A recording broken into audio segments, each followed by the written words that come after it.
Good day to all. My name is David Evans. I'm from Sydney, Australia, and it's my pleasure to be here, albeit electronically, to share with you some information on using data to measure fitness and guide racehorse training.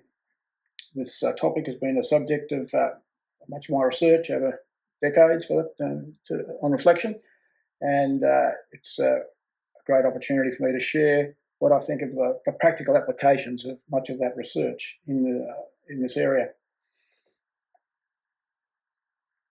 So, three topics really to be discussed today. First of all, we need a background of a little bit of physiology and biochemistry, and so I need to start out just briefly to describe aerobic metabolism and related concepts of fitness in thoroughbred racehorses. Secondly, I'd like to outline methods and relevance of using heart rate and blood lactate measurements during and or after exercise to assess fitness and guide the training speed. And then we'll delve into the actual methods that we can use either with horses on a treadmill and on during racetrack gallops and other exercise. In summary, what I'm going to say today is this. Physical fitness for thoroughbred racing depends on aerobic fitness and anaerobic capacity. They are two quite different things, and they relate to the metabolism of the animal in the way it produces energy. And the relative contributions of these two, aerobic fitness and anaerobic capacity, the relative contributions depend on race distance. I'll go into that in a bit more detail on that shortly. Aerobic fitness can be estimated with heart rates and blood lactate measurements during and or after treadmill exercise tests and during ridden exercise. Thirdly, the data can be used to show changes in fitness during a training program, and it can be used to guide training. And both those factors, changes in fitness and guidance of training, correlate with thoroughbred racing performance. So there's a basis in science research to inform what we're saying here today. So firstly, the background context of aerobic fitness. What does that really mean? It refers to energy production dependent on oxygen flow rate. That's oxygen flow rate to the muscles via the respiratory system, diffusion of oxygen into the blood and then pumped by the heart and then distributed by the arteries to the exercising muscles. There, the oxygen can be combined with sugar and fats to produce ATP, the adenosine triphosphate, which is the sort of energy chemical. Now, the gold standard for measurement of aerobic fitness is maximum oxygen consumption during intense exercise. And this is not a topic I'm going to dwell on today because it's not a technology that can be applied easily and routinely in a thoroughbred stable.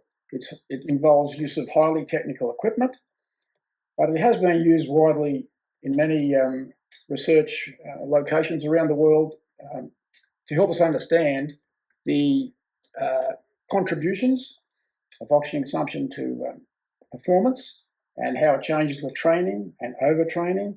So we've learned a lot using this standard, this gold standard, but it's not something we're going to dwell on today. Secondly, in terms of the background, the context of the physiology and biochemistry is measuring anaerobic fitness. And this is usually referred to as anaerobic capacity. So aerobic with oxygen, anaerobic refers to the production of the energy molecule, ATP, without the presence of oxygen. In humans, this can be measured by asking human athletes to jump on a bicycle ergometer. Basically, it's a bicycle work measurer. And they ask the athlete to pedal as hard as they can against a resistance for 30 to 35 seconds. And from that very brief and at the end, probably painful, intense exercise, they record the peak work output and the total work output, generating that 35 seconds. Clearly, that's not a process we can use in horses. In thoroughbreds, what can we do instead to estimate the ability of a thoroughbred horse to generate a lot of energy over a very short distance or over a very short time? And I think the best we've got is really the 600 metre maximum sprint speed, and 3 furlongs because we're in America now. And so, yes, 600 metres or 3 furlong maximum sprint speed on a racetrack would approximate the anaerobic capacity. So we're talking about something that's lasting about 35 seconds. Now, what influences, what's behind maximal anaerobic power, anaerobic capacity? It depends on muscle, not on oxygen flow. It depends on the muscle mass, the types of muscle fibres, and is independent of oxygen flow. Now, thankfully, there are technologies available that we can use to put on a racehorse during racetrack gallops, and we're able to measure peak speed and sectional times, 200 metre or 1 furlong times, during routine sprint training of a thoroughbred racehorse. But of course, we need to be careful there, because the sort of speeds that are required to measure maximum speed are very demanding. And care is needed, especially in young horses, because at those speeds in young horses that in their first preparation for racing, at those speeds is when they're at most at risk of getting buck shins and sore fetlocks. So care is needed when you come to trying to measure anaerobic capacity with that sprint, 3 furlong sprint. So I mentioned earlier that the proportion of aerobic and anaerobic metabolism depends on the distance. And these are approximate here because we don't have a large body of research to inform the exact proportions. But these are best guesses on based on the research that we have. So on the left, top left there, you see TB for thoroughbred racing over 5 furlongs, or approximately 1,000 metres. The duration of about 55 seconds. My best estimate of the contribution by aerobic metabolism is 30%, and anaerobic predominating at 70%. As we increase the distance to 6 furlongs or 1,200 metres, lasting 70 seconds approximately, 40% aerobic, 60% anaerobic. Over a mile, 8 furlongs or 1,600 metres. Now we're switching to the predominance of aerobic metabolism and less dependence on anaerobic metabolism. So they'll need, since this is an event that demands stamina from the use of oxygen for production of energy, but also, depending on how the races are run, a percentage that's related to the ability of a horse to sprint at the end of the race. In longer distance races, like 10 furlongs or 2,000 metres, lasting approximately 2 minutes, the aerobic contribution is even greater. And coming up soon in Australia, the Melbourne Cup is 3,200 metres. And I think we could, that's an event lasting over 3 minutes. And the aerobic contribution is probably more likely to be 90 to 95%. So back to the question of measuring anaerobic capacity. This demonstrates the use of a technology, onboard technology, to measure the 600 metre or 3 furlong sprint. And so we see here the horses jumped out of the starting gates. The speed has increased rapidly, and the horse, this was only a sort of a jump out of the barrier, educational, and we see that the horse here has reached a maximum speed, 65.5 kilometres per hour. This is the maximum speed achieved. The best 200 metre or furlong was 11 seconds, and the best time for 3 furlongs, 600 metres, was 35 seconds. So The trainer and others can be working in the barn, doing other jobs, and you have onboard technology now to accurately describe the speed profile in a racehorse, which I think is very handy. Now, having covered the aerobic and anaerobic metabolism, we also need to note that not all physical performance is about energy production. The massive muscle. So horses with high anaerobic capacity tend to look more like quarter horses. They're very muscly, and it's very hard to have a high anaerobic capacity without having a lot of muscle. Also, those muscles are made up of different fiber types, slow and fast. For the anaerobic capacity, they'll need a lot of fast twitch fibers. Likewise, fatigue resistance. So the internal biochemistry of muscle cells also determines the rate at which a horse fatigues during a race, and that can be trained. So really, we don't have any technology to easily assess these factors, but they are there, nevertheless, determining horses' performance, good or bad, over its career. All right, so let's get back to how to do all this. And there are two technologies for measurement of fitness with an exercise test. So what I'm going to say now is mostly for the rest of the presentation is about exercise testing. What do we measure, and under what physical environment are we doing it? So the first and very important measurements are heart rate measurements during exercise. The second one is blood lactate concentration after exercise. So there are two contexts where those tests can be done using heart rate and or blood lactate. Putting horses on treadmills, and a lot of Australian horse trainers now have got treadmills. It's become almost commonplace for them. And I see now that there's increasing adoption of treadmills in thoroughbred barns in the US.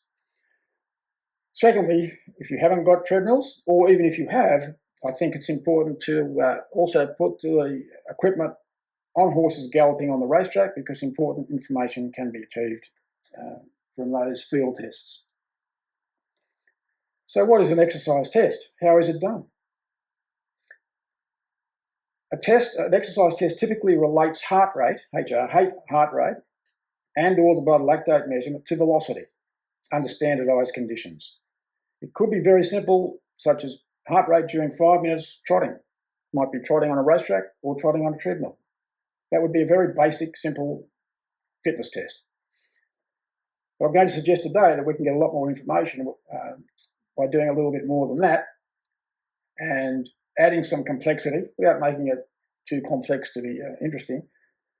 We can provide more information, and especially if it's desirable, to compare the fitness of different horses and compare the fitness with the effect of training.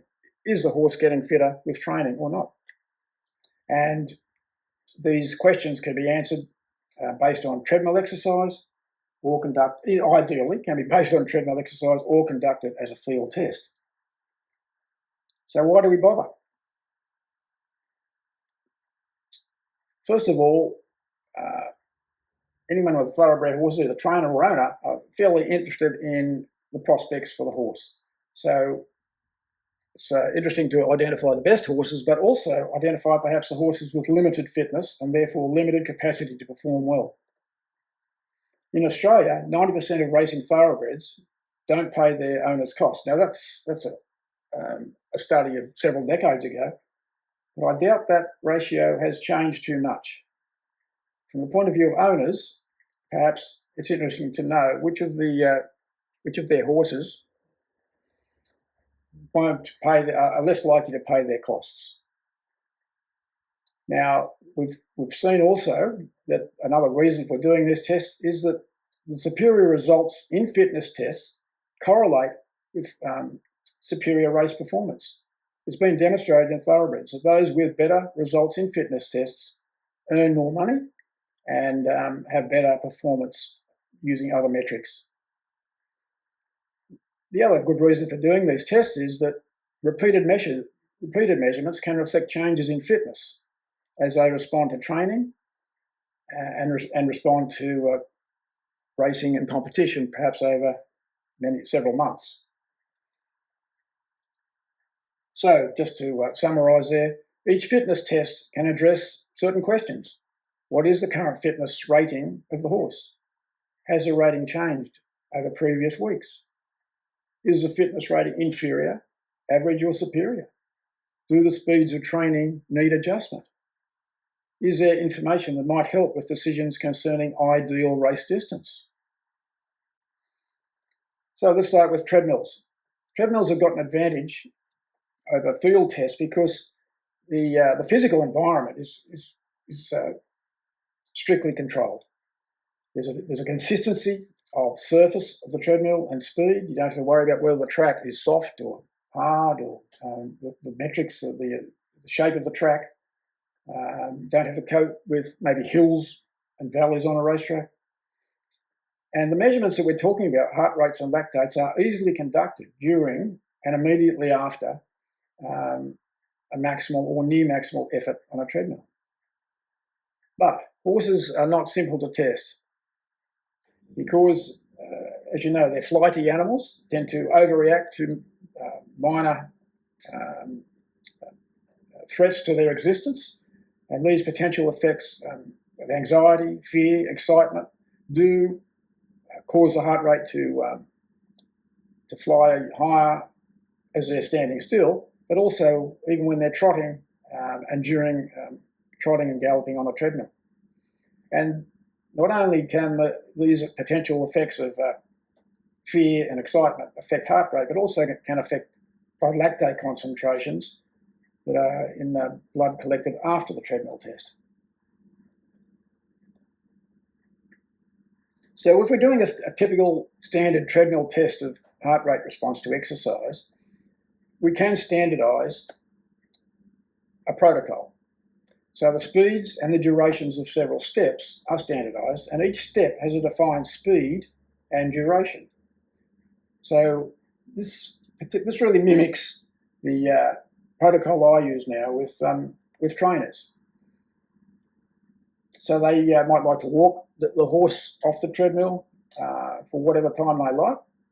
They might like to walk the horse on the treadmill when they get it on, but I'm interested in the horse completing minimum of 5 and preferably 7 minutes of trotting.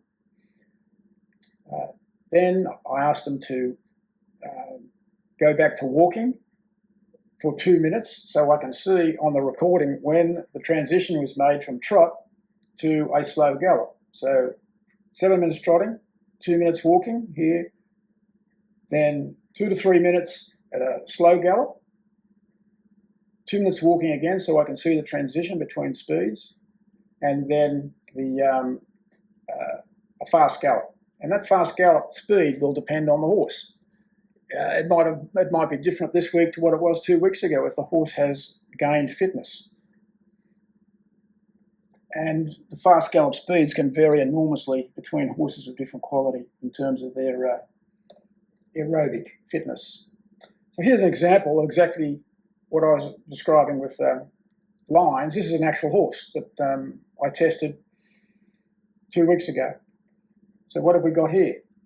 We've got a horse here walking off the treadmill, and you can see here the heart rate spiked from 50 up to over 100. Now, I don't know what happened there, but it just shows you how reactive the emotionality of a horse is. And even after that, the horse is still walking, and the heart rate didn't really get back down to 40 again before it got on the treadmill, and it was walked on the treadmill. Now it's got a steady heart rate of approximately 70.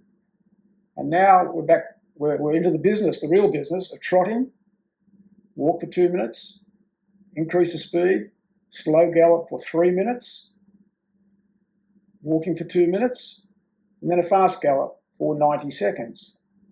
We don't see any evidence of emotionality. We see nice, steady, flat graph here. And likewise, a slow gallop and the fast gallop show a peak which flattens out. And so then we can be fairly sure that the numbers we've got there are not influenced by emotionality. So then what I do with these numbers is I pop them into a spreadsheet, analyse them, and ask the question about how does this compare with last week? Does the speed of this fast gallop need to be changed? And in this horse, it has been changed. I started off at 36 kilometres per hour. It's now working at 41 kilometres per hour for that fast gallop. And just by way of acknowledgement, the graphs that I've been will show for fitness tests as using the Arionio equimeter, which I quite like. So why bother with all this? Because heart rates during slow to moderate speeds, so it might be trot or the slow gallop, are lower with improved aerobic fitness. Heart rates are higher with poor fitness, or there might be a problem related to oxygen transport system. It might be has a question of has a horse developed a lung problem or a heart problem. And the most simple measurement to measure, of course, is trotting heart rate. But on a treadmill, it's very easy to add that slow gallop and faster gallop to help answer that question a bit more precisely. This is what happens to heart rate. And I won't show too many complicated graphs, but this shows what typically happens with heart rate at high speeds. And this is a graph of where the horse is trotted and then gradually increase speed up until a point where it reaches a velocity at which the heart rate cannot go up anymore. So it's fast galloping. It's not galloping at race speed though, and it's reached a point where heart rate cannot go up anymore. So it's reached a maximum heart rate. Now, in the treadmill test I just showed you on the previous slide, there were only 2 gallops. We don't need as many gallops, trot and gallops as on this slide, but the point about doing those slow and fast gallops on the trot is we trot here, slow gallop, fast gallop. We're somewhere on that straight line. And every horse, every thoroughbred horse in training will have a straight line like this for its submaximal exercise heart rates. So here's another graph of the same process of heart rates increasing with, from trot, down the bottom trot, slow gallop and fast gallop. So we might have 2 different horses here. This might be horse A with higher heart rates than this horse, or it might be the same horse that's moved its line to the right because it's got fitter. So at the same speeds, heart rates are lower, and that's a classic response of the aerobic system to training. A lot of the aerobic fitness will be inherited, but in pretty much all horses, the training results in an improved aerobic fitness. And a simple way to assess that is heart rates during submaximal exercise. Not up here, because maximal heart rate doesn't change with training. It can vary quite a bit. I've written here 220. It can be higher than that, can be lower than that. And it tends to be fairly fixed within a horse. It can vary greatly between horses. So training shifts that submaximal heart rate line down. Heart rate max doesn't change. And why does heart rate decrease during training?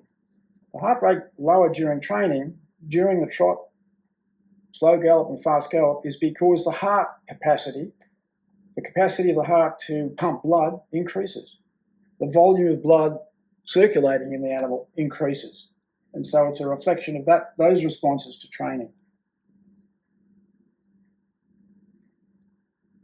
Other reasons for measuring heart rate include guide the intensity of the daily training. So just using that same exercise test, we can decide whether that fast gallop is at the right speed.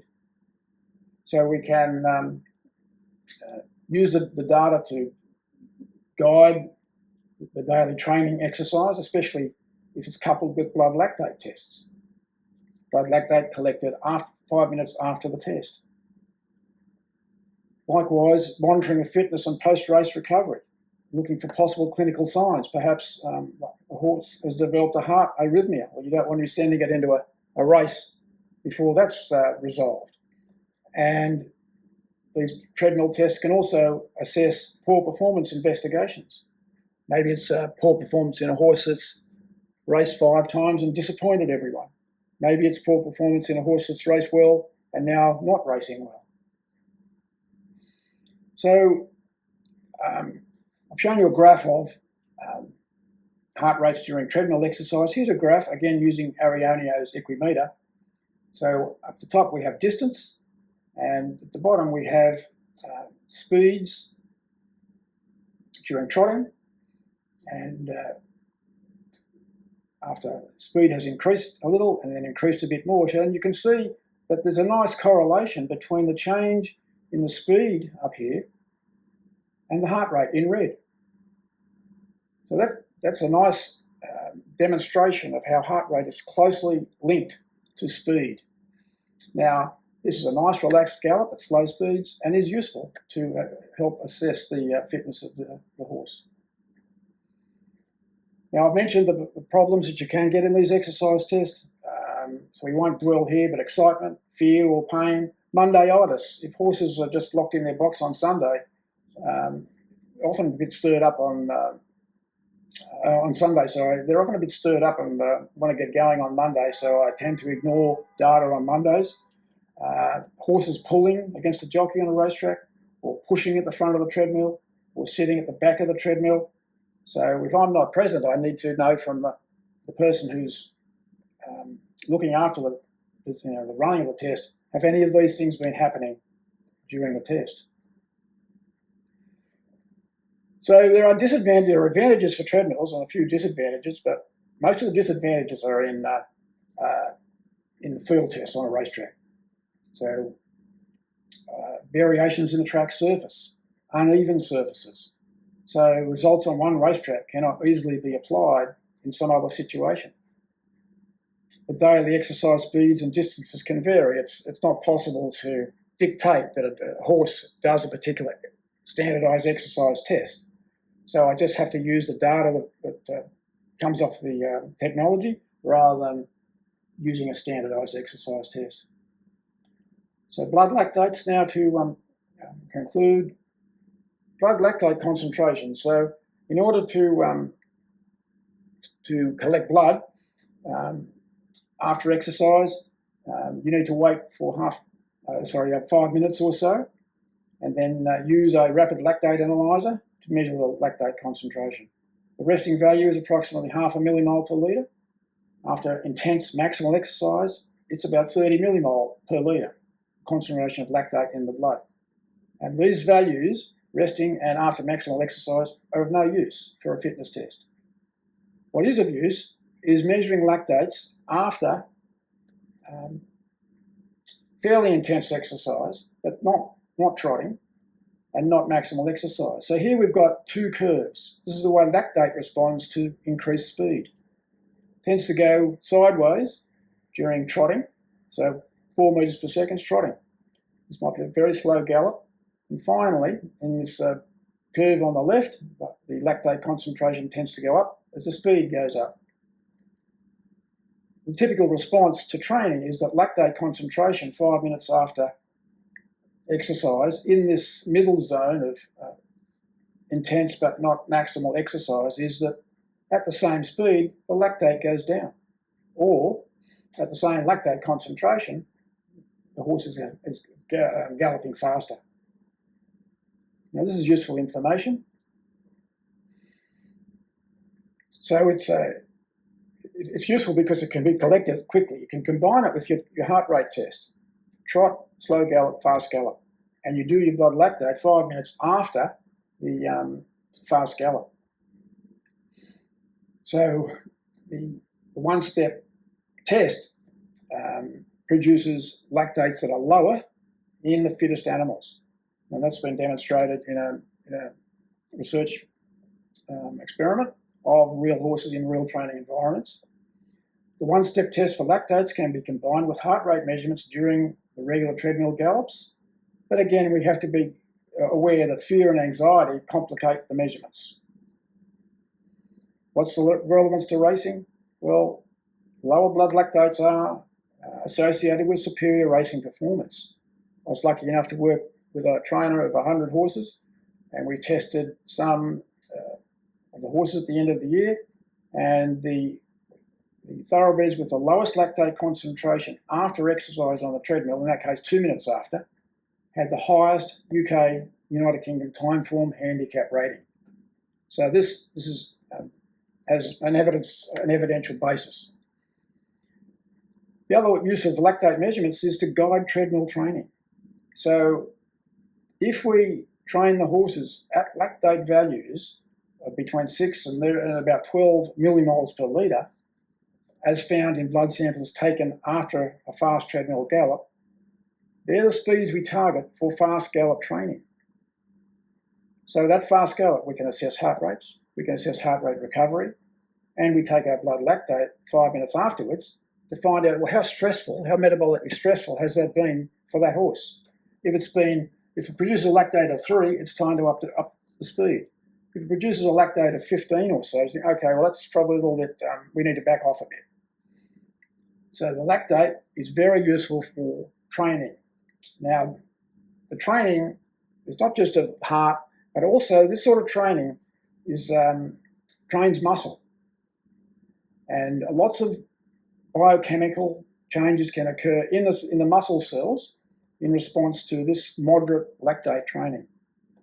And also it helps avoid undertraining. If we're sending the horse out there with lactates of 3 and we think we're training muscle, well, we're not.